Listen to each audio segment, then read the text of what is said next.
Well, what's the point of having a 3D printer if you can't have a little fun at Christmas?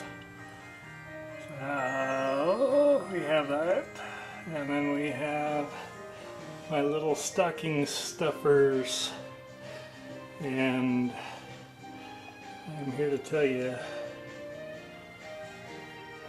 they work. Ouch. Anyway, it's gonna be an all-out war Christmas morning.